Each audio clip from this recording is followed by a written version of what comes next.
خدمت میں سپاس عقید پیش کریں۔ نعرہ تکبیر! مفتی اعظم مفتی محمود! اب میں دعوت خطاب دینے والا ہوں ملت اسلامیہ پاکستان کے دلوں کی دھڑکن، ملت اسلامیہ کے ایک روشن ستارے، ملت اسلامیہ کے درخشندہ ستارے اور ہماری امیدوں کی، ہماری امیدیں جن سے وابستہ ہیں، انہیں میں دعوت خطاب دے رہا ہوں کہ جن کی سیاسی اور علمی بصیرت کے اپنے نہیں، اغیار نہیں، دشمن بھی معترف ہیں۔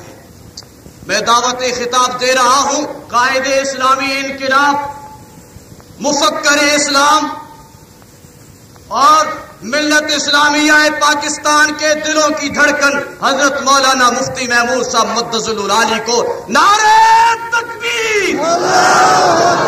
نعرہ تکبیر! مفتی اعظم مفتی محمود! مفتی اعظم مفتی محمود! مفتی اعظم مفتی محمود! نعرہ تکبیر!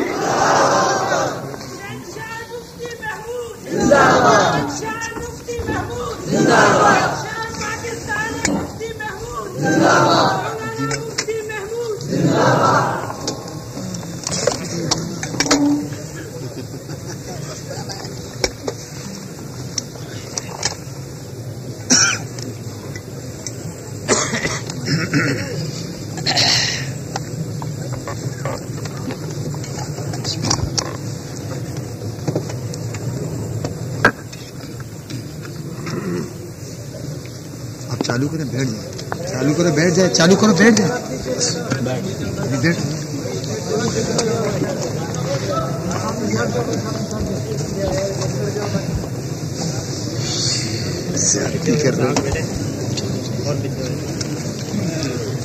الحمدللہ نحمده ونستعینه ونستغفره ونؤمن به ونتوکل علیہ ونعوذ بالله من شرور أنفسنا ومن سيئات أعمالنا من يهده الله فلا مضل له ومن يضلله فلا هادي له ونشهد أن لا إله إلا الله وحده لا شريك له ونشهد أن سيدنا ومولانا محمدا عبده ورسوله أرسله بالحق بشيرا ونذيرا وداعيا إلى الله بإذنه وسراجا منيرا صلى الله تعالى عليه وعلى آله وأصحابه وأزواجه وأتباعه وبارك وسلم تسليما كثيرا كثيرا أما بعد فأعوذ بالله من الشيطان الرجيم بسم الله الرحمن الرحيم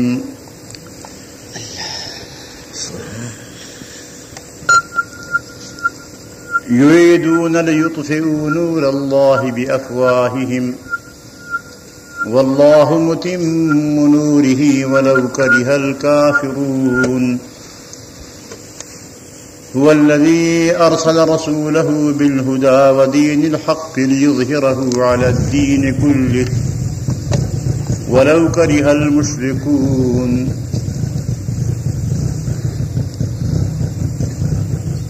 جناب صدر، میرے محترم بزرگوں، دوستوں اور بھائیوں،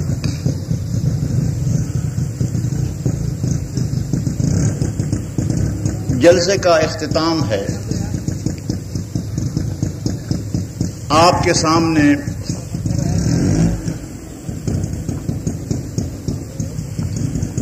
مولانا منظور احمد چنجوٹی نے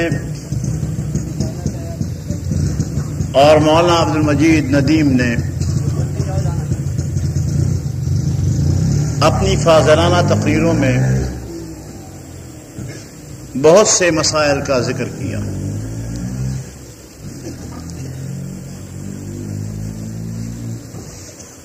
میں صرف اتنا عرض کرنا چاہتا ہوں کہ ہم نے اپنی زندگی کا مقصد طے کر لیا ہے کہ یا تو اسلام کا نظام عدل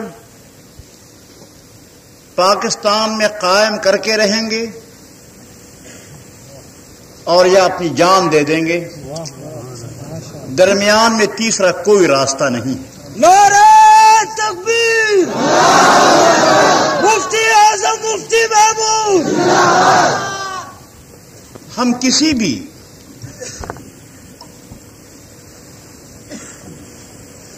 نظام سے اسلام کے علاوہ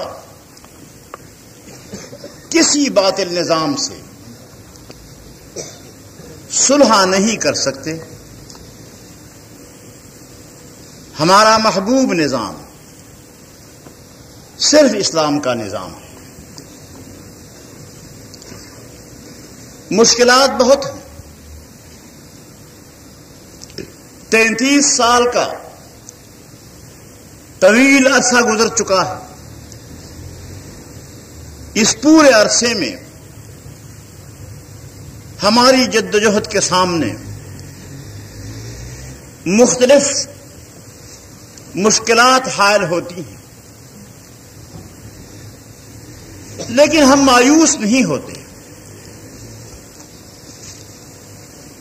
اس لیے کہ نتائج ہمارے اختیار میں نہیں ہیں، وہ اللہ کے اختیار میں ہے۔ نہ معلوم وہ ہمارا کتنا امتحان لینا چاہتا ہے۔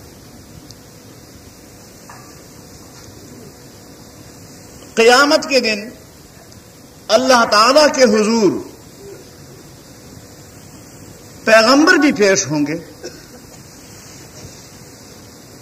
صحیح مسلم کی روایت میں آتا ہے کہ ایسا نبی آئے گا خدا کے سامنے کہ اس کے ساتھ کوئی امتی نہیں ہوگا، کوئی امتی نہیں۔ ایسا نبی آئے گا کہ اس کے ساتھ صرف ایک شخص ہوگا۔ ایسا آئے گا کہ اس کے ساتھ صرف 2 آدمی ہوں گے۔ ایسا آئے گا کہ اس کے ساتھ 7-8 آدمیوں کی جماعت ہوگی۔ ہمیں یقین ہے کہ ان پیغمبروں نے جن کے ساتھ لوگ نہیں تھے اپنے مشن کو تکمیل تک پہنچانے میں پوری زندگی صرف کر دی۔ حضرات انبیاء علیہم الصلوات و تسلیمات کبھی تبلیغ دین میں کوتاہی نہیں کرتے۔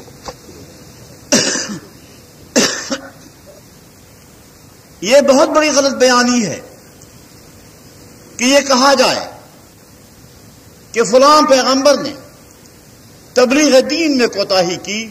کوئی پیغمبر تبلیغ دین میں کوتاہی نہیں کر سکتا۔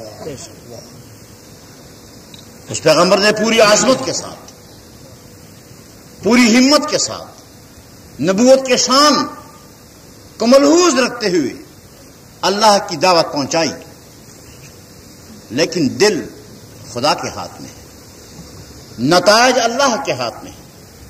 ان قلوب بنی آدم بین اصبعی الرحمن یقلبها کیف یشاء۔ بنی آدم کے دل اللہ تعالی کی 2 انگلیوں کے درمیان میں ہیں، جیسے چاہے پھیر دیتا ہے۔ تو ہدایت، کامیابی، نتائج کا مرتب ہونا یہ ہمارے اختیار میں نہیں۔ ہم تو اتنے مکلف ہیں کہ اس راستے پر چلو، زندگی کو اس راستے پر چلاؤ، یہ کام تم نے کرنا ہے۔ اس لیے ہم اللہ کے سامنے اور آپ کے سامنے یہ اقرار کرتے ہیں، اللہ ہمیں توفیق بخشے، اللہ کی توفیق کے بغیر کچھ انسان نہیں کر سکتا. ہم یہ اقرار کرتے ہیں کہ انشاءاللہ ہماری زندگیاں وقف ہیں اور ہم نے اسلام کے نظام کو یہاں قائم کرنا ہے. میرے محترم دوستو، مجھے بڑا افسوس ہے کہ یہ اقتدار، پاکستان کا جو اقتدار آپ کے سامنے ہے، یہ کیا چیز ہے؟ اس اقتدار کو بچانے کے لیے، کرسی کے تحفظ کے لیے جو آتا ہے وہ اس کو زندگی کا مقصد بنا لیتا ہے. ہر ایک شخص جب آتا ہے سمجھتا ہے کہ بس میں نے اس کرسی سے اترنا نہیں، کچھ ہو جائے. لیکن میں جانتا ہوں کہ اقتدار کا انجام کیا ہوتا ہے. اقتدار کا انجام کیا ہوتا ہے میں جانتا ہوں، آپ بھی جانتے ہیں. میرے محترم دوستو، یہاں پر پاکستان کے پہلے وزیر اعظم خان لیاقت علی خان مرحوم، ان کا انجام کیا ہوا؟ ایک بدو شخص نے لیاقت باغ راولپنڈی میں عام جلسے پر اسے گولی مار دی اور بے کس کی لاش پڑی رہی. میرے محترم دوستو، اس کے بعد ایک شخص کا ذکر میرے عزیز ندیم صاحب نے کیا تھا، جنرل غلام محمد اسے مرد آہن کہتے تھے. تھا مفلوج، لعاب اس کا یہاں بہتا تھا، اپنے لعاب کو روک نہیں سکتا تھا، لیکن اسے مرد آہن کہا جاتا تھا. اس کے حواریین کہتے کہ آپ جیسا مضبوط ترین آدمی، آپ جیسے اعصاب کا کوئی آدمی نہیں، جبکہ اس کے اعصاب مفلوج تھے. اور وہ خوش تھا کہ واقعی مجھ جیسے مضبوط اعصاب کا کوئی آدمی اس دنیا میں نہیں. اس کا حشر کیا ہوا؟ زبردستی اس کے سینے پر پستول رکھ کر اسے استعفیٰ لکھوایا گیا، اگر آپ کو یاد ہو. اور پھر جب وہ آنجہانی ہوئے تو گوروں کے قبرستان میں اس کی قبر بنی.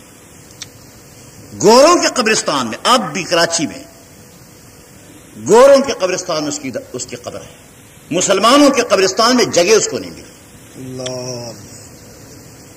اس کے بعد جناب سکندر مرزا تشریف لائے. سکندر مرزا صاحب کو یہاں سے جہاز میں بٹھا کر لندن بھیج دیا. لندن میں وہ ایک ہوٹل کا مینیجر تھا اور ہوٹل کے مینیجر کی حیثیت سے اس کی فوتگی ہوئی. اس کی لاش ایران میں پہنچائی گئی. اس وقت ایران میں دفن ہوئے. آج آپ کو پتا ہے چند دن قبل اخبارات میں آیا کہ ایران کے لوگوں نے قبر کھود کر اس کی لاش اور ٹکڑے باہر پھینک دیے اور کہا کہ یہ غدار ایران کی زمین میں دفن نہیں ہو سکتا. یہ اس کا حشر. اس کے بعد ایوب خان آیا. ایوب خان غریب بڑی مشکل سے 10 سال گزار گیا. جشن بھی منایا 10 سالہ. لیکن ایک دن جب وہ اپنے گھر کے بچوں سے سن رہا تھا کہ بھاگے جا رہے ہیں، کہتے ہیں ایوب کتا ہائے ہے، ایوب کتا ہائے ہے. اس نے کہا یہ کیا بات ہے؟ بلایا لڑکوں کو، کیا بات ہے؟ انہوں نے کہا ابا جی ہم تو یہ اسکول میں ہمیشہ کہتے ہیں. جب انہیں معلوم ہوا کہ یہی کچھ میرا حشر ہو رہا ہے، وہ پھر بھی ہوشیار تھا. اس نے استعفیٰ دیا، الگ ہو کر بیٹھ گیا. پھر جناب یحییٰ خان تشریف لائے. آغا محمد یحییٰ خان تشریف لائے. آج اس وقت وہ پنڈی میں ایک محلے میں رہتا ہے. میں آپ کو یقین سے کہتا ہوں کہ وہ محلے میں باہر گلی پر نہیں نکل سکتا. پابند کوئی نہیں، آزاد ہے. لڑکوں کے ڈر سے کہ لڑکے پیچھے پڑ جاتے ہیں. ایسے تبرکات ملے. لڑکے پیچھے پڑ جاتے ہیں، وہ غریب گلی میں پھر نہیں سکتے. اور اس کے بعد بھٹو خان کا حشر، وہ بھی آپ نے دیکھا. تو جب ہمارے یہاں ہر ایک کا حشر یہ ہے جو آپ کے سامنے ہے، اس کرسی کا شوق کون بیوقوف کرے؟ کون بیوقوف اس کرسی کا شوق کرے؟ مجھے تعجب ہے کہ پاکستان کی اس تاریخ، مقتدر ہستیوں کی تاریخ سے کوئی سبق نہیں لیتا. ہم نے سبق لیا ہوا. میں جب وزیر اعلیٰ تھا تو میں نے استعفیٰ دیا، اور جب قومی اتحاد نے وزارت میں شمولیت کی میری مرضی کے خلاف، میں بتا دوں آپ کو، تو کھینچتے کھینچتے میں نے سب کو نکال دیا. لیکن اب سوال یہ ہے کہ ہمارا حشر کیا ہوگا؟ ہماری سمجھ میں کچھ نہیں آتا. جنرل ضیاء الحق صاحب نے ایک 12 ربیع الاول کو گزشتہ سال چند اسلامی قوانین نافذ کیے تھے، یاد ہے؟ وہ بھی قومی اتحاد کے مجبور کرنے سے کیے. قومی اتحاد کی وزارت کا دور تھا، ہم نے شرط لگائی تھی، مجبور کر کے ہم نے یہ کام کروایا. اس کے بعد قومی اتحاد تو باہر آ گیا، اور انہوں نے اس کا جو حشر کیا. اس وقت تقریباً 1.5 برس گزر چکا ہے. 1.5 برس کے اس عرصے میں کسی چور کا ہاتھ کٹا؟ ایک چور کا بھی ہاتھ نہیں کٹا. کسی زانی کو سنسار کیا گیا؟ کسی ڈاکو کو پھانسی پہ لٹکایا گیا؟ اسلامی حدود کے نفاذ کے اعلان کے بعد عملاً ایک کیس بھی اس کے مطابق آج تک نہیں ہوا. وہ اپنی تقریر میں فرماتے ہیں، ابھی چند دن قبل جو تقریر کی تھی، انہوں نے کہا کہ یہ ناکامی کا اس نے اعتراف کیا. ناکامی کا تو اعتراف کیا، اس نے کہ کیا کامیابی کا دعویٰ کیسے کر سکتا ہے؟ لیکن کہتا ہے کہ یہ اصل میں یہ عدالتی نظام جو ہے وہ غلط ہے. عدالتی نظام پر ڈال دیا اور کہا کہ اب قاضیوں کا تقرر کیا جائے گا، قاضیوں کا تقرر کیا جائے گا. وہ قاضی کہاں سے لاؤ گے؟ یہ تو بتاؤ کہ وہ قاضی کہاں سے آئیں گے؟ جیسے تم نے بلدیاتی اداروں سے صوبائی اسمبلیاں بنائی نامزد کر کے. میں آپ سے پوچھتا ہوں کہ آپ نے کبھی سنا کہ اسمبلی میں نامزد ہوتی؟ نہیں. آج پاکستان میں پہلی مرتبہ نامزد اسمبلی وجود میں آئی. اب نیشنل اسمبلی کی 200 سیٹیں جو آئین میں ہیں انہیں بھی نامزدگی کے ذریعے سے پر کیا جا رہا ہے. میں کہتا ہوں یہ قیامت کی علامت میں سے ایک علامت ہے. قیامت میں نئے نئے امور منکشف ہوتے جائیں گے. یہ بھی ایک قیامت کی علامت ہے کہ اسمبلیاں نامزد ہوں گی. بہرحال میں یہ واضح کر دینا چاہتا ہوں کہ نامزد اسمبلیوں کا کوئی فیصلہ قوم تسلیم نہیں کرے. نعرہ تکبیر! مولانا مفتی محمود! تم جو مرضی ہے کر لو، لیکن نامزد اسمبلیوں کا فیصلہ قوم تسلیم نہیں کرے گی. مسئلہ واضح. تو اس طریقے سے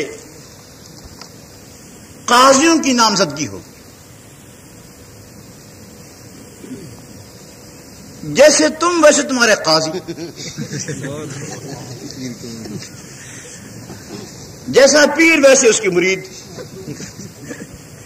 تو میں نے مشورہ دیا ہے کہ یہ اوقاف کے خطیبوں میں کہیں تلاش کر لو وہی سے تلاش کرو.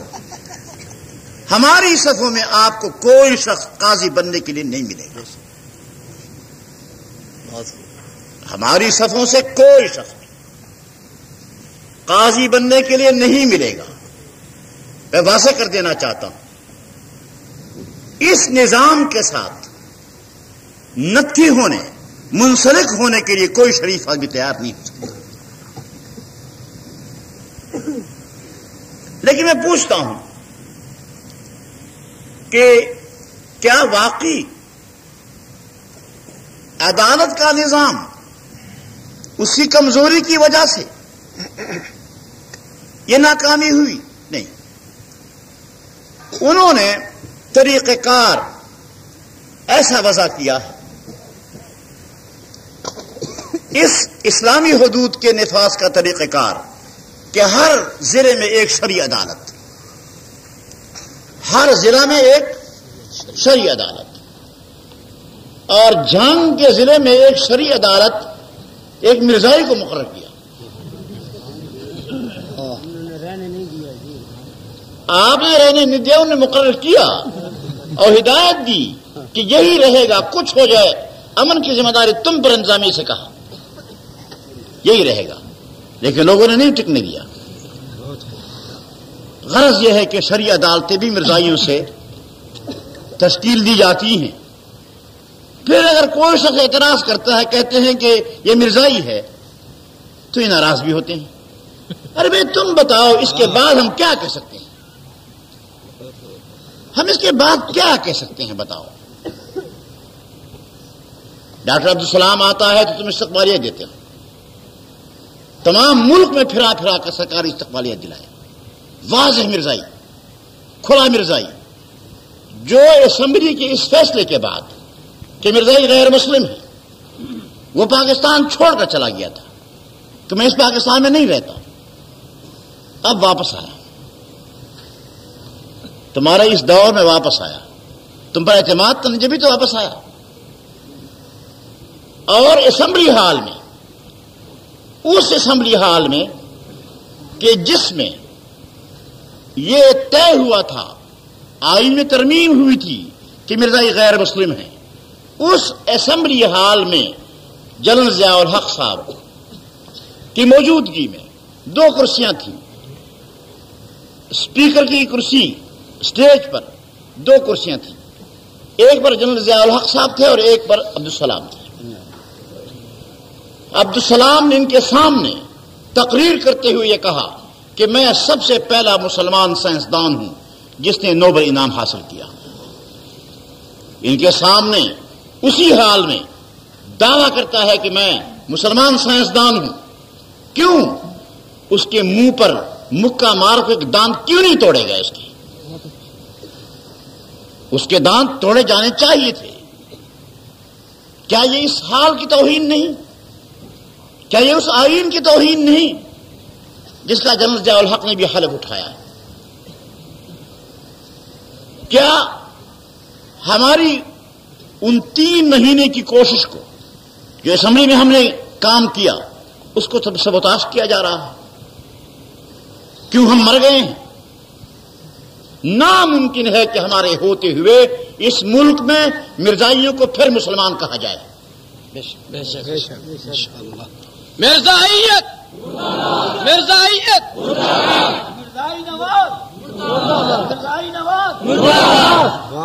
نواز کوئی نہیں، مرزائی. بڑے بچا رہے ہیں آپ. غرض یہ ہے کہ کیا کھیل ہے جو کھیلا جا رہا ہے اس ملک میں؟ بات کیا ہے؟ تو انہوں نے یہ قانون جو بنایا، اسلامی حدود سزاؤں کا قانون، اس قانون میں طریقہ کار یہ رکھا کہ اگر عدالت کوئی فیصلہ دے دے قرآن کے مطابق، مثلا چور کا ہاتھ کاٹنے کا فیصلہ سنا دے، تو اس پر عمل درآمد نہیں ہوگا جب تک کہ سیشن کورٹ سے اس کی توثیق نہ کرا لی جائے، اس سزا کو کنفرم نہ کیا جائے. بہت سی عدالتوں نے سزائیں سنائی، لیکن سیشن کورٹ کے پاس جب فائل جاتی ہے تو اس سزا کو کینسل کر دیتا ہے، سزا کوئی نافذ نہیں ہوتی۔ تو شرعی عدالت کے قرآنی فیصلے کو سیشن کورٹ کی توثیق پر موقوف رکھنا، کیا یہ شریعت کو انگریزی قانون کے تحت دے کر انگریزی قانون کی بالادستی سے تسلیم کرنا نہیں؟ اور یہ اسلام کی توہین ہے۔ جس ملک میں اسلام کی توہین ہوتی ہو، آپ بتائیں ہم کیا کریں؟ غرض یہ ہے کہ یہ سلسلہ جاری ہے۔ انگریزی قانون بھی موجود ہے چوری کے جرم کی سزا کے لیے، مارشل لا ریگولیشن بھی موجود ہے انگریزی چوری کی سزا کے لیے، اور شرعی عدالت بھی موجود ہے۔ 3 قانون متوازی موجود ہیں۔ ان نے شریعت کے قانون کے نفاذ کے بعد نہ تو مارشل لا ریگولیشن کو منسوخ کیا اور نہ انگریزی قانون کو منسوخ کیا، وہ بھی جاری ہے۔ اب جب کیس ہوتا ہے تو انتظامیہ کے افسر وہ اس ملزم سے کہتے ہیں کہ تمہارا کیس کہاں لے جائیں؟ ہاتھ کاٹنے والی عدالت میں، ہاتھ کاٹنے والی عدالت میں۔ وہ غریب رہتا ہے کہ خدا کے لیے مجھے وہاں مت لے جاؤ، یعنی شرعی عدالت میں مت لے جاؤ۔ جو شرعی عدالت میں جانے سے مسلمان جو انکار کرتا ہے وہ مسلمان رہتا ہے؟ فَلَا وَرَبِّكَ لَا يُؤْمِنُونَ حَتَّى يُحَكِّمُوكَ فِيمَا شَجَرَ بَيْنَهُمْ۔ اللہ تعالی نے قسم کھا کر فرمایا کہ نہیں یہ لوگ مومن ہو سکتے جب تک کہ اے میرے پیغمبر آپ کو اپنے اختلافات میں حکم اور خالص تسلیم نہ کر لیں۔ پھر اس کے بعد پولیس کے آفیسر، انتظامیہ کے آفیسر کہتے ہیں کہ نہیں ہم تو وہیں لے جائیں گے آپ کو، شریعت والی عدالت میں۔ وہ روتا ہے تو اس کے بعد پھر فیصلہ ہوتا ہے رشوت کا۔ اب رشوت پہلے پولیس کو ملتی 500 روپے زیادہ سے زیادہ، 200 300 400 500۔ اب جب ہاتھ کٹنے سے بچتا ہے، ہاتھ کا سودا ہوتا ہے تو کہیں 10,000 روپے دو۔ 10 سے کم پر تو پولیس راضی ہوتی ہی نہیں، اور وہ کہتا ہے کہ ہاتھ میرا کٹتا ہے تو میں 10,000 روپے دے دوں تو اچھا ہے۔ تو اس قانون کے نفاذ کے بعد یہ فائدہ انتظامیہ کے افسروں کو پہنچا کہ ان کی رشوتوں میں 20 گنا اضافہ ہو گیا۔ ان کو تو فائدہ پہنچا لیکن لوگوں کو کوئی فائدہ نہیں پہنچا، لوگوں کو کوئی فائدہ نہیں پہنچا، اس لیے کہ لوگوں میں قانون چلا ہی نہیں، فائدہ کیا پہنچتا۔ میرے محترم دوستو، میں یہ واضح کر دینا چاہتا ہوں کہ ہم نہیں چاہتے کسی کا ہاتھ کٹے۔ ہاتھ کٹنا ہمارا مقصد نہیں، ہم یہ چاہتے ہیں کہ نہ چوری ہو اور نہ ہاتھ کٹے۔ جرائم کا سدجواب چاہتے ہیں کہ جرائم ختم ہو جائے، لیکن جرائم آپ بتائیں ختم ہو گئے یا زیادہ ہو گئے؟ زیادہ ہو گئے۔ اسلامی قانون نافذ ہو اس ملک میں اور جرائم میں اضافہ ہوتا رہے، یہ کوئی مسئلہ ہے؟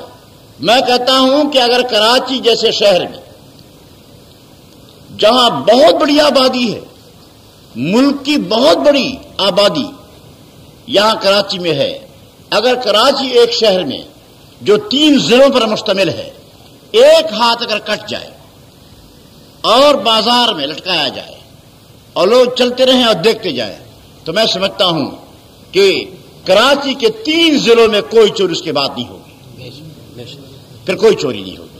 تو ایک ہاتھ اگر کٹ جائے اور پوری کراچی کی چوریاں ختم ہو جائیں تو سودا سستا نہیں، سستا سودا ہے نہیں۔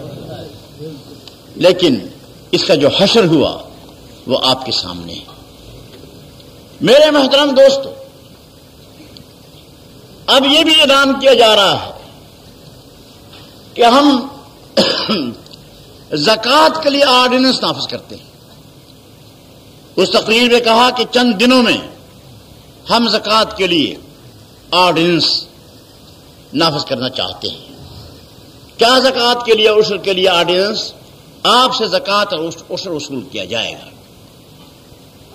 اور کہتے ہیں جیسے حضرت صدیق اکبر رضی اللہ تعالی عنہ نے اپنے دور خلافت میں زکوٰۃ وصول کیا تھا، اور آپ نے اعلان کیا تھا کہ لأقاتلن من فرق بین الصلاۃ والزکاۃ، کہ میں قتال کروں گا ان کے ساتھ جو نماز میں اور زکوٰۃ میں فرق کرتے ہیں، کہ نماز تو فرض ہے اور زکوٰۃ فرض نہیں، جو زکوٰۃ نہیں دیتے. یہ بھی